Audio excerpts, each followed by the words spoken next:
Hello dear friends, welcome to my science academy. आज हम discuss करेंगे माध्यमिक शिक्षा बोर्ड राजस्थान क्लास 12 भौतिक विज्ञान का मॉडल पेपर नंबर 3। तो दोस्तों, ये जो मॉडल पेपर है आरबीएससी के न्यू पैटर्न पर आधारित है और जो ब्लूप्रिंट होता है इसका, उसके अकॉर्डिंग इसमें बहुविकल्पीय प्रश्न, आत्ती लघुरात्मक क्वेश्चन, रिक्त स्थान वाले क्वेश्चन, लघुरात्मक क्वेश्चन एवं निबंधात्मक प्रश्नों का चयन किया गया। तो इससे आप अपना आकलन कर सकते हैं कि अब तक आपने कैसी तैयारी की है और आपको एक अंदेशा लग जाएगा कि जो बोर्ड का पेपर है किस तरह से आता है, क्या इसका टाइमिंग रहता है, कितने क्वेश्चन ऑब्जेक्टिव होते हैं, कितने क्वेश्चन बड़े क्वेश्चन होते हैं। मार्किंग जिस तरह से ब्लूप्रिंट में की गई है उसी तरह से मैंने ये क्वेश्चनों का चयन किया है। और इसके अलावा इसमें जो प्रीवियस ईयर में पूछे गए महत्वपूर्ण प्रश्न जो अक्सर रिपीट होते रहते हैं, उन प्रश्नों को इसमें समावेशित किया है। तो आइए देखते हैं मॉडल पेपर 3। तो देखते हैं जो सेक्शन फर्स्ट है उसमें ऑब्जेक्टिव क्वेश्चन है। 9 क्वेश्चन होंगे, 1 क्वेश्चन 1 मार्क्स का होगा। तो देखिए, फर्स्ट क्वेश्चन है दो आवेश प्लस 1 माइक्रोकूलम और 5 माइक्रोकूलम एक दूसरे से कुछ दूरी पर स्थित हैं, उन पर लगने वाले बलों का अनुपात क्या होगा। तो देखिए, इसमें हमें इन दोनों का अनुपात बताना है। तो देखिए, दोनों वस्तुओं पर समान बल आरोपित होगा कि जब दो कोई आवेश होते हैं Q1 Q2, तो समान बल आरोपित होगा, लेकिन जो बल की दिशा है वो क्या होगी, अलग अलग होगी। तो यानी कि जो हमारा बी ऑप्शन है इसमें वो राइट होगा। नेक्स्ट देखिए, विद्युतशीलता की इकाई है। तो देखिए, विद्युतशीलता की इकाई क्या होती है, तो ये हमारा देखिए ये फॉर्मूला होता है जो संधारित्र में हम देखते हैं, C equal to epsilon naught A by D. तो ये जो हमारी विद्युतशीलता है इसके लिए फॉर्मूला निकालते हैं तो ये आता है फेरड इंटू मीटर प्रति मीटर स्क्वायर, यानी कि जो हमारा इसमें से ऑप्शन राइट होगा। किरचॉफ का प्रथम नियम अर्थात किसी संधि बिंदु पर समेशन आई इक्वल टू 0 किस संरक्षण के सिद्धांत पर आधारित है। तो देखिए, किरचॉफ का जो प्रथम नियम है वो आवेश संरक्षण पे आधारित है, यानी कि किसी संधि बिंदु पर धाराओं का बीजगणित योग 0 होता है। नेक्स्ट देखिए, चुंबकीय अभिवाह यानी कि जो फ्लक्स है उसका मात्रक क्या होता है। तो देखिए, चुंबकीय फ्लक्स है उसका मात्रक होता है वेबर। सूर्य प्रकाश में कौन सा विकिरण ऊष्मीय प्रभाव उत्पन्न करता है। तो देखिए, ये अवरक्त होता है। नेक्स्ट देखिए, भौर धाराओं का उपयोग होता है। ये भौर धाराएं बहुत इंपॉर्टेंट टॉपिक है, इससे रिलेटेड कोई ना कोई क्वेश्चन एग्जाम में जरूर पूछा जाता है। तो प्रेरण भट्टी में होता है, विद्युत चुंबकीय ब्रेकों में होता है और स्पीडोमीटर में भी इसका उपयोग होता है, यानी कि सभी ऑप्शन इसमें राइट है। किसी प्रकाश विद्युत सेल में ऊर्जा का रूपांतरण होता है। देखिए, प्रकाश विद्युत सेल क्या करता है, प्रकाश ऊर्जा को जो विद्युत ऊर्जा है उसमें कन्वर्ट करता है, यानी कि इससे ऑप्शन इसमें राइट होगा। पी प्रकार के अर्धचालक में होता है, तो जो पी प्रकार का अर्धचालक है उसमें एक अनुपस्थित इलेक्ट्रॉन, ये ऑप्शन राइट होगा। इलेक्ट्रॉन पर आवेश की खोज किसके द्वारा की गई थी, तो ये मिलिकन ने की थी कि जो उस पर चार्ज होता है ये इलेक्ट्रॉन के आवेश का पूर्ण गुणज होता है। नेक्स्ट देखिए, रिक्त स्थानों की पूर्ति कीजिए। तो इसमें आपके जो पेपर है उसमें रिक्त स्थान वाले भी क्वेश्चन होंगे। तो देखिए, फर्स्ट क्वेश्चन है खाली स्थान में निर्गत तब ही एक होता है। अब 1 और 0 का मतलब आप ये समझिए, 1 का मतलब उच्च और 0 का मतलब निम्न। तो निर्गत तब ही उच्च होता है जब सभी निवेशी उच्च होते हैं। तो ऐसा कौन सा गेट होता है, इसमें हमें को ये बताना था। तो ये होता है एंड गेट। नेक्स्ट देखिए, प्रतिरोधों को यदि समांतर क्रम में जोड़ें तो परिपथ में कुल प्रतिरोध का मान क्या होगा, घटेगा या बढ़ेगा, इसमें ये पूछा है। तो घटता है, घटेगा।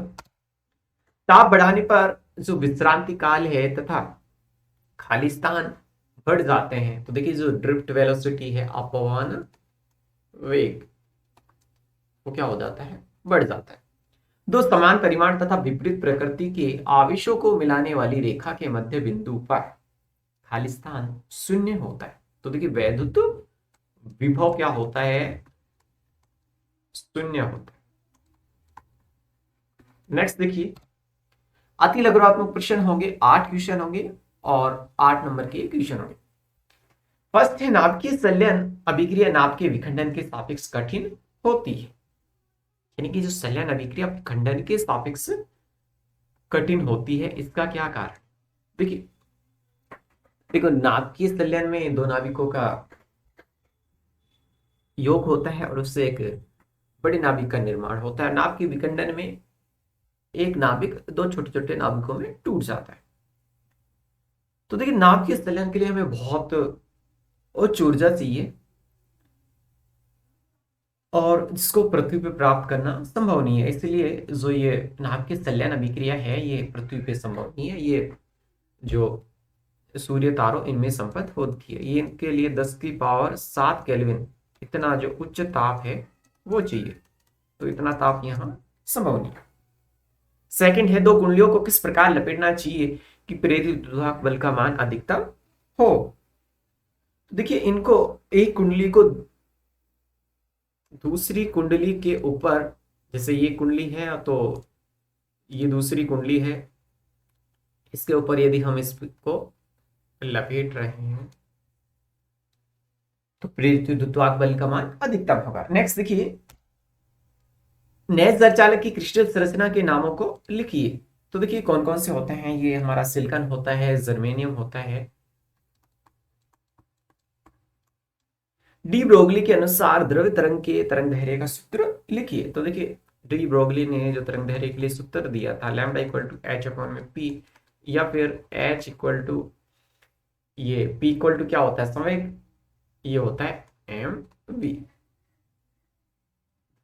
नेक्स्ट देखिए, चित्र में ओ पर चुंबकीय क्षेत्र कितना होगा।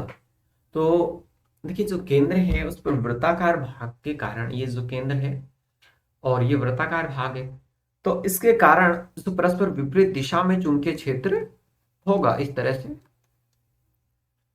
जिसके कारण जो परिणामी चुंबकीय क्षेत्र है वो शून्य होगा। यानी कि बी इक्वल टू हम बोल सकते हैं 0।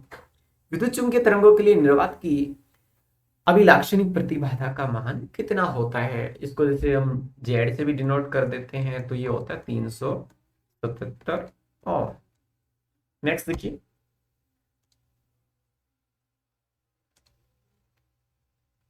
धारा के चुंबकीय प्रभाव की खोज किसने की थी। तो धारा के चुंबकीय प्रभाव की खोज की थी ऑरस्टेड ने। चुंबकीय प्रवृत्ति का सूत्र लिखिए। तो ये होती है चुंबकीय प्रवृत्ति का इक्वल टू होती है आई अपॉन में एच। नेक्स्ट की सेक्शन बी है, इसमें 1.5 नंबर का एक क्वेश्चन होगा और ये लघुरात्मक प्रश्न होंगे। तो देखिए एक रेडियो एक्टिव तत्व का क्षय स्थिरांक 0.693 है प्रति मिनट है। इसकी अर्धायु एवं औसत आयु क्या होगी। तो देखिए सीधा सा फॉर्मूला है, अर्धायु के लिए क्या होता है, t इक्वल टू 0.693 अपॉन में लैम्डा। तो लैम्डा की वैल्यू रख देंगे क्योंकि लैम्डा क्या होता है, 6 अंक या 6 स्थिरांक। तो ये हमारे पास आंसर आ जाएगा। इसी तरह से एवरेज लाइफ औसत आयु क्या होती है, T equal to 1 upon lambda. तो लैम्डा की वैल्यू रख के जो मान आएगा वो हमारा आंसर होगा। नेक्स्ट देखिए, एक सेल जिसका विद्युत वाहक बल 2 वोल्ट तथा आंतरिक प्रतिरोध 0.1 ओम है, एक 3.9 ओम के बाह्य प्रतिरोध से जोड़ी गई है। सेल का टर्मिनल विभवांतर ज्ञात कीजिए। तो देखिए इसके लिए हमें क्या चाहिए, एक तो सब चीज दे रखी है, ई दे रखा है, आंतरिक प्रतिरोध आर दे रखा है और जो बाह्य प्रतिरोध है वो दे रखा है कैपिटल आर। तो आई हम ज्ञात कर सकते हैं, सेल से प्राप्त धारा आई इक्वल टू क्या होती है, ई अपॉन में आर प्लस आर, जो बाह्य प्रतिरोध और जो सेल का आंतरिक प्रतिरोध दोनों का योग, तो ये आती है 0.5 एम्पियर।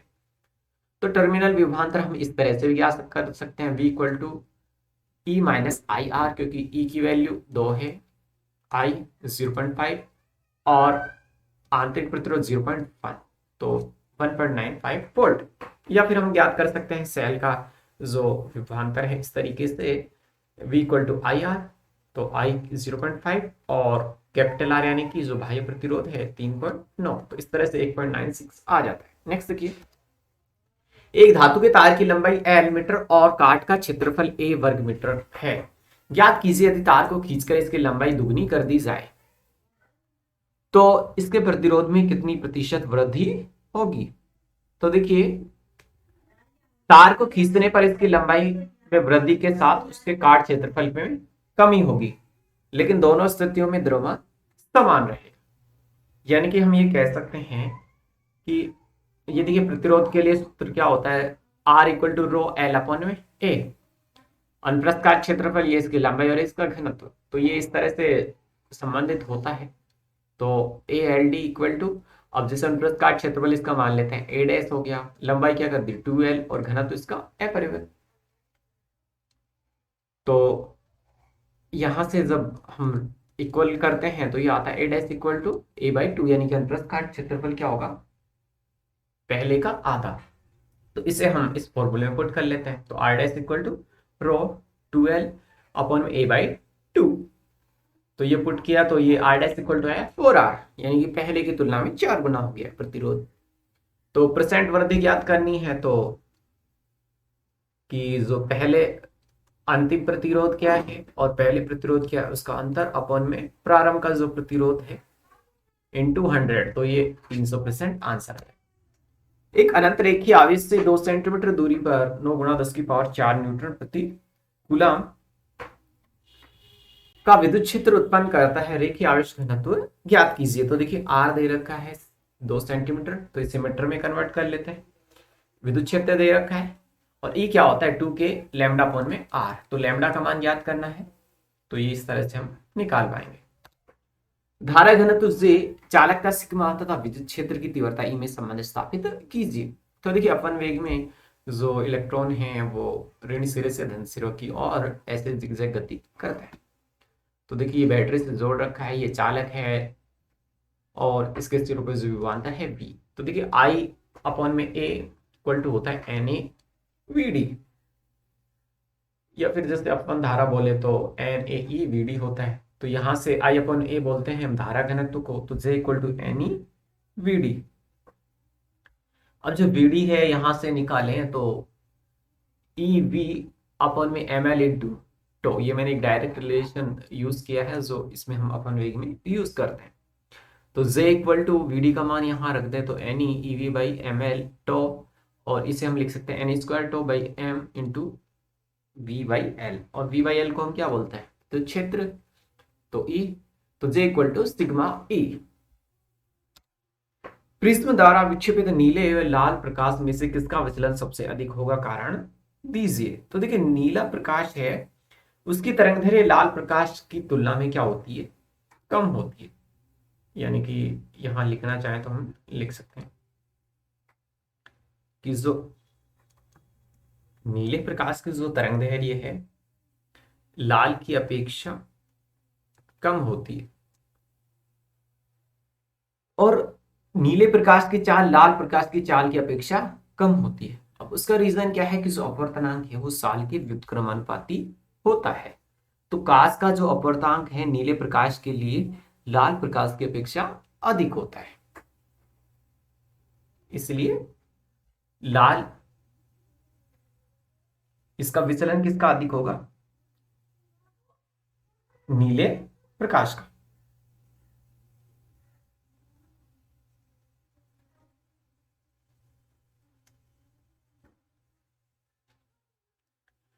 नेक्स्ट क्वेश्चन है, यदि एक प्रोटॉन तथा एक अल्फा कण समान वेग से गतिशील हैं तो उनसे संबंध डी ब्रोगली तरंगदैर्घ्य का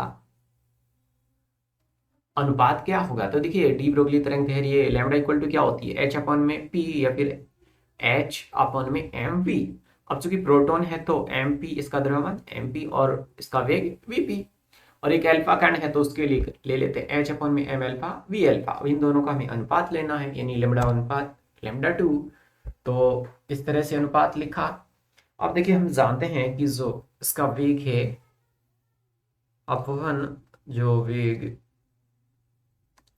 vp equal to V alpha तथा इसका जो अल्फा कण है उसका द्रव्यमान प्रोटॉन की तुलना में 4 गुना होता है। तो इसको हम इसमें यूज कर लें तो यह आएगा 4:1। नेक्स्ट देखिए, पीएन संधि का प्रतिरोध अग्र बायसित करने पर कम तथा उत्क्रम बायसित करने पर अधिक होता है, क्यों? देखिए अग्र बायस की स्थिति में क्या होता है, जो हाशिया क्षेत्र है वो क्या हो जाता है, कम हो जाता है, यानी कि अवक्षय परत की मोटाई कम हो जाती है। यानी कि देखिए अग्र बायस्थिति में जैसे ये कोई पीएन संधि है और इसको जैसे हमने बैटरी से जोड़ रखा है, ये प्लस और ये माइनस, प्लस माइनस। अब अग्र बायस है तो जो पी सिरा, ये एन सिरा, पी सिरा धनात्मक से जुड़ा है और एन सिरा ऋणात्मक से जुड़ा है, यानी कि ये क्या है, अग्र बायस है। अब अग्र बायस में क्या होता है, अवक्षय परत की मोटाई कम हो जाती है। देखिए अवक्षय परत यहां बनती है। अब देखिए इधर से ये चार्ज जाएगा और इधर से ये, तो ये ऐसे ये जो संधि पर क्षेत्र है ये, जैसे मान लो पहले इतना था फिर ये इतना हो गया फिर और कम, इस तरह से अवक्षय परत की मोटाई कम हो जाती है, जिससे संधि का प्रतिरोध क्या हो जाता है, कम हो जाता है। और जो धारा का प्रवाह है ये बहुसंख्यक आवेशवाहकों के कारण हो रहा है, क्योंकि इधर से प्लस धारा इधर से माइनस। अब देखिए उत्क्रम बायस में क्या होता है कि इधर होता है माइनस और इधर होता है प्लस। तो इसके कारण अब जो आवेशवाहक है वो इधर से इधर की ओर गमन करेंगे, तो जिसके कारण जो हमारा संधि क्षेत्र है इसका क्षेत्रफल बढ़ जाता है, यानी कि हम ये बोल सकते हैं जो अवक्षय परत है वो चौड़ी हो जाती है, इसकी मोटाई बढ़ जाती है। और अत्यल्प मान के जो धारा है इसमें, वो जो अल्पसंख्यक वाहक है इस पीएन संधि में, उसके कारण बहती है, जिससे संधि का प्रतिरोध बढ़ जाता है। नेक्स्ट देखिए, धारा घनत्व को परिभाषित कीजिए। तो देखिए धारा घनत्व क्या होता है, J इक्वल टू होता है I अपॉन में A, यानी कि किसी चालक से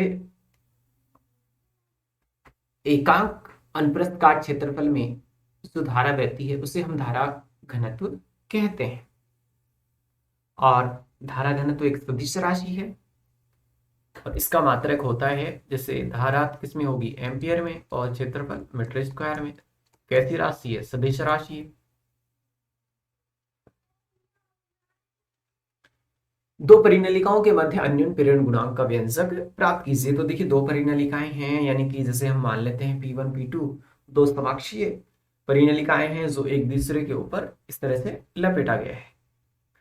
अब दोनों परिनलिकाओं की लंबाई एक समान है, यानी कि L लंबाई की है, और इनका अनुप्रस्थ काट क्षेत्रफल A है, और इनमें फेरों की संख्या N1 में N2 है, और जैसे त्रिज्या R1 में R2 है। तो परिनलिका P1 के एक्स के अनुदिश उत्पन्न चुंबकीय क्षेत्र क्या होगा, तो देखिए ये परिनलिका के लिए चुंबकीय क्षेत्र होता है μ0 n I। तो ये n है, ये ईटा नहीं है, ये स्मॉल n है, μ0 n I। और n क्या होगी, N1/L, यानी कि जो पहली परिनलिका है उसमें फेरों की संख्या अपॉन में उसकी लंबाई। तो इसको हम यहाँ पुट कर देते हैं, तो ये V1 equal to μ0 N1L into I1। Next देखिए, परिनलिका P1 के प्रथम फेरे से निर्गत फ्लक्स, फ्लक्स क्या होता है, चुंबकीय क्षेत्र और उसके अनुप्रस्थ काट का गुणनफल होता है, यानी कि phi equal to B into A. अब चूंकि प्रथम के लिए है तो चुंबकीय क्षेत्र को हम B1 मान लेते हैं, तो φ1 इक्वल टू μ0, और यहां से B1 का मान ये रहा, इसको हम पुट कर देते इंटू ए। परिनलिका P2 के प्रथम फेरे से निर्गत कुल flux φ2 equal to N2 into φ1, φ2 equal to N2 into μ0 N1 upon में L I1 A, φ2 equal to μ0 N1 N2 I1 into a by L. Next देखिए, अन्योन्य प्रेरण की परिभाषा क्या कहती है कि एक कुंडली में यदि परिवर्तनशील धारा प्रवाहित करें तो उसके कारण दूसरी कुंडली में जो फ्लक्स में परिवर्तन होता है, यानी कि phi two equal to M I one या फिर फाई वन इक्वल टू होगा एम आई टू। तो यहाँ ये जो अभी हमने रिलेशन देखा था वो अन्योन्य प्रेरण गुणांक एम के इक्वल होता है। नेक्स्ट देखिए, एक तार की वृत्ताकार कुंडली में 100 फेरे हैं, प्रत्येक की त्रिज्या 8 सेंटीमीटर है और इसमें 0.40 एम्पियर विद्युत धारा प्रवाहित हो रही है, तो कुंडली के केंद्र पर चुंबकीय क्षेत्र का परिमाण क्या होगा? तो देखिए एन का मान दे रखा है और आर ये दे रखा है, इसे मीटर में कन्वर्ट कर लेते हैं। विद्युत धारा दे रखी है इसमें और चुंबकीय क्षेत्र बी केंद्र के लिए फॉर्मूला क्या होता है, म्यू जीरो एन आई अपन में 2r। तो ये वैल्यू पुट कर देते हैं तो ये आता है 3.14 गुणा 10⁻⁴ टेस्ला। नेक्स्ट देखिए, सूर्योदय एवं सूर्यास्त के समय सूर्य का लाल दिखाई होने देने का कारण क्या है? तो देखिए सूर्य और सूर्यास्त यानी कि जब क्षितिज में सूर्य होता है तो उस समय जो प्रकाश किरणें हैं उनको एक लंबी दूरी तय करनी पड़ती है।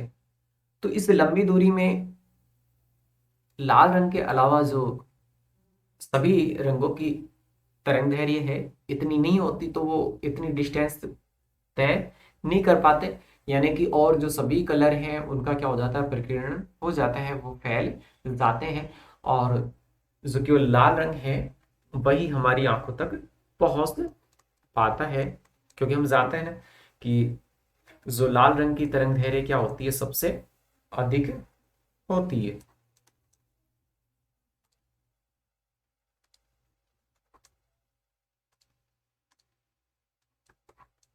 क्योंकि लाल रंग का प्रकीर्णन कम होगा, तरंग दैर्घ्य अधिक है, तो इसलिए ये हमारी आंखों तक पहुंच पाता है।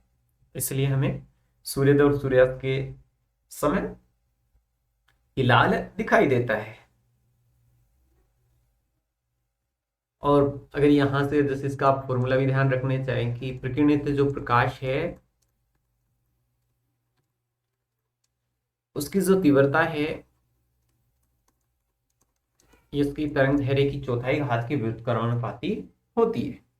नेक्स्ट देखिए, सेक्शन सी है, इसमें दीर्घ उत्तरीय प्रश्न होंगे, प्रत्येक 3 नंबर का होगा। तो देखिए 16वां क्वेश्चन है, किसी रेडियो एक्टिव पदार्थ की अर्धायु के सूत्र की विवेचना कीजिए। तो देखिए अर्धायु वह समय होता है जिसमें विघटित होने वाले परमाणु की संख्या जो इसके प्रारंभ की क्या रह जाती है, आधी रह जाती है। तो अब यदि हम मान लें कि प्रारंभ में जो परमाणु की संख्या n0 थी और किसी समय t पर जो परमाणु की संख्या n रह जाती है, तो किसी समय t पर जो परमाणु की संख्या क्या होगी, अर्धायु काल पर इसके जो परमाणु की संख्या कैपिटल N मान रहे हैं, तो वो क्या होगी, प्रारंभ की आधी, यानी कि n0/2। तो इसे देखिए n इक्वल टू, ये हमारे पास रिलेशन होता है n equal to n0 e की पावर माइनस लैम्डा टी और n equal to n0/2 put करें तो n0 e की power minus lambda T, n0 से n0 कैंसिल होगा तो 1/2 इक्वल टू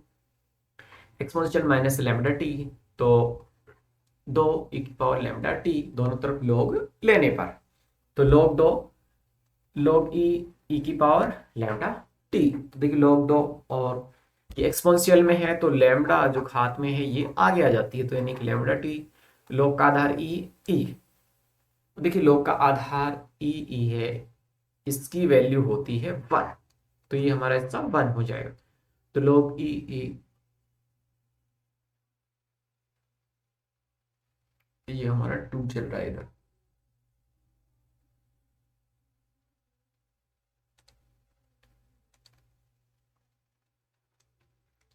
तो लैम्डा टी इक्वल टू 2.303, जो log ई का आधार ई है इसका मान होता है 2.303 log 10 और 2। तो जब इसे हम सोल्व करते हैं लैम्डा टी इक्वल टू 0.693, तो टी इक्वल टू आया 0.693 अपन में लैम्डा। तो देखिए अर्धायु काल है वो छायांक जिसे लैम्डा बोलते हैं, उसका क्या होता है, व्युत्क्रमानुपाती होता है।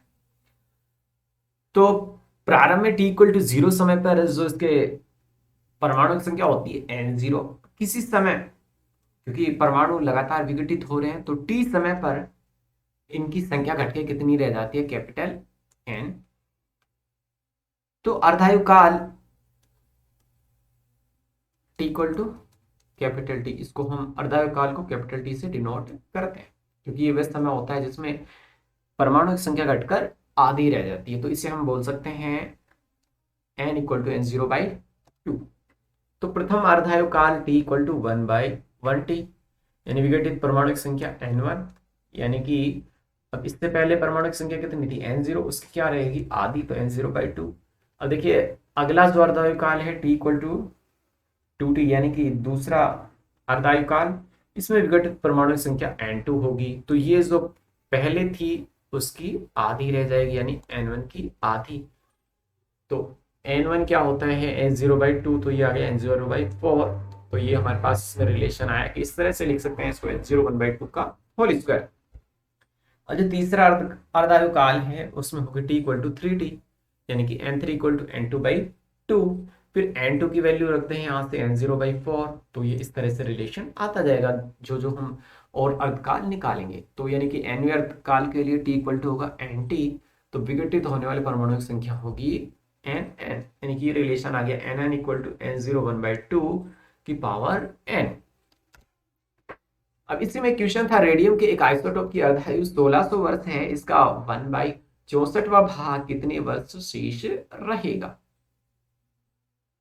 यानी कि जो विघटन के बाद जो शेष बचा है वो हिस्सा है 1/64, यानी कि n अपन में n0 का मान होगा 1/64, क्योंकि ये फॉर्मूला था हमारे पास n इक्वल टू n0 1/2 की पावर n। तो 1/64 को हम किस फॉर्म में लिख सकते हैं, 1/2 की पावर 6। तो इनकी कंपेयर करें तो देखो आधार समान है तो घातों ये हम कंपेयर कर सकते हो, तो n इक्वल टू 6। तो ये हमारे पास आ गई n की वैल्यू। अब जो किसी समय t है उसके लिए क्या रिलेशन होता है, t इक्वल टू होता है nt, यानी कि अर्धायु काल का n गुना। तो इसमें वैल्यू पुट किए तो ये t समय आ जाएगा 9600 वर्ष। परावैद्युत पदार्थ से आप क्या समझते हैं, इनके प्रकार को स्पष्ट करो, परावैद्युत पदार्थ में ध्रुवण की घटना को स्पष्ट करो। तो देखिए परावैद्युत पदार्थ क्या होते हैं, देखिए इसमें कोई धारा प्रवाहित नहीं होती या फिर ये बहुत अल्प धारा का को खुद में से गुजरने देते हैं, यानी कि परावैद्युत पदार्थ सामान्यतः कुचालक होते हैं और यदि बाह्य विद्युत क्षेत्र में इनको रख दें तो इनके इलेक्ट्रॉनों के जो बंध होते हैं वो टूट जाते हैं और ये जो धारा प्रवाह करने में फिर वे सहायक होते हैं, यानी कि इनमें इलेक्ट्रॉन मुक्त हो जाते हैं, इसलिए धारा प्रवाहित करने लगते हैं। जैसे कि वायु है, जल है, पत्थर है, मोम है, लकड़ी है, अभ्रक है, ये परावैद्युत पदार्थ होते हैं। तो देखिए परावैद्युत पदार्थ के प्रकार होते हैं अध्रुवीय और ध्रुवीय। तो देखिए अध्रुवीय पदार्थ क्या होंगे, जिसमें धनावेशित और ऋणावेशित कणों के द्रव्यमान केंद्र आपस में संपाती होते हैं और द्विध्रुव गुण शून्य होता है। एग्जाम्पल है H2N2O2 CO2। ध्रुवीय पदार्थ क्या होते हैं, धनावेशित और ऋणावेशित कणों के द्रव्यमान केंद्र आपस में संपाती नहीं होते तथा द्विध्रुव आघूर्ण इनका एक निश्चित होता है। देखिए ध्रुवण सदिश क्या होता है कि जो परावैद्युत पदार्थ है उसके एकांक आयतन में जो द्विध्रुव आघूर्ण उपस्थित होता है उसे हम क्या कहते हैं, ध्रुवण सदिश। ध्रुवण सदिश क्या होगा, अब एकांक आयतन यानी कि p वेक्टर अपॉन में p। अब इसका मात्रक पूछ लिया जाता है कई बार एग्जाम में, तो कूलम इनटू मीटर अपॉन में मीटर क्यूब। v में सूत्र पूछ लिया जाए तो m0 L-2 T1 और A1। और देखिए अध्रुवीय परावैद्युत पदार्थों का ध्रुवण कैसे होता है, क्योंकि हम जानते हैं कि जो अध्रुवीय हैं उनमें ऋणावेशित और धनावेशित कणों के द्रव्यमान केंद्र आपस में संपाती होते हैं, तो इनका द्विध्रुव आघूर्ण शून्य होता है, क्योंकि अब ये इनका जो विद्युत क्षेत्र है वो शून्य है। लेकिन अब इसको हम बाह्य विद्युत क्षेत्र में रखें तो बाह्य बल के प्रभाव में क्या होता है कि जो धनावेशित परमाणु है वो बाह्य बल की दिशा में विस्थापित हो जाते हैं तथा ऋणावेशित जो कण होते हैं ये विद्युत क्षेत्र की विपरीत दिशा में विस्थापित हो जाते हैं, जिसके कारण इनमें एक द्विध्रुवागुण उत्पन्न हो जाता है, यानी कि इनका परिणामी द्विध्रुवागुण शून्य नहीं होता। कब? बाह्य विद्युत क्षेत्र में रखने पर। अब जो ध्रुवीय पराविद्युत पदार्थ है उनमें ध्रुवण कैसे हो सकता है? क्योंकि इनमें तो जो धनायन और ऋणायन है उनके केंद्र संपाती नहीं है, तो इनका द्विध्रुवागुण शून्य होता है। लेकिन यदि इनको हम बाह्य विद्युत क्षेत्र की उपस्थिति में रख दें तो क्या होता है कि जो धनावेशित कण है वो जो बाह्य विद्युत क्षेत्र है उसकी दिशा में तथा ऋणावेशित कण उसकी विपरीत दिशा में गमन करने लगते हैं, जिससे इनमें एक परिणामी द्विध्रुवागुण उत्पन्न हो जाता है। हाँ,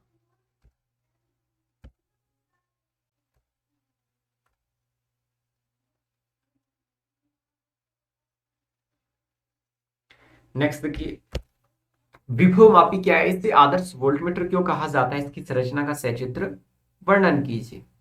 अब देखिए, विभवमापी क्या है कि ऐसा उपकरण है जिसकी सहायता से हम किसी सेल का अज्ञात विद्युत वाहक बल माप सकते हैं। अब इसे आदर्श वोल्टमीटर क्यों कहते हैं? क्योंकि ये परिपथ से धारा लिए बिना जो विद्युत वाहक बल है उसका शुद्ध मापन करता है। अब देखिए, विभवमापी में क्या होता है? 10 मीटर लंबा तार होता है जो यूरेका मैग्नीन कॉन्स्टेंट का बना होता है और प्रतिरोध ताप गुणांक इसका न्यूनतम होता है। और जैसे स्ट्रक्चर है इसमें प्राथमिक और द्वितीयक परिपथ होते हैं, कुंजी होती है, रियोस्टेट यानी कि धारामापी होता है, और एक होती है विसर्पी कुंजी जिसकी सहायता से इसको परिपथ में संयोजित किया जाता है और संतुलन बिंदु निकाला जाता है। और ये जैसे शून्य विक्षेप है उसके सिद्धांत पर कार्य करता है। नेक्स्ट देखिए, विभव प्रवणता क्या होती है इसमें, यानी कि विभवमापी का सिद्धांत क्या है? ये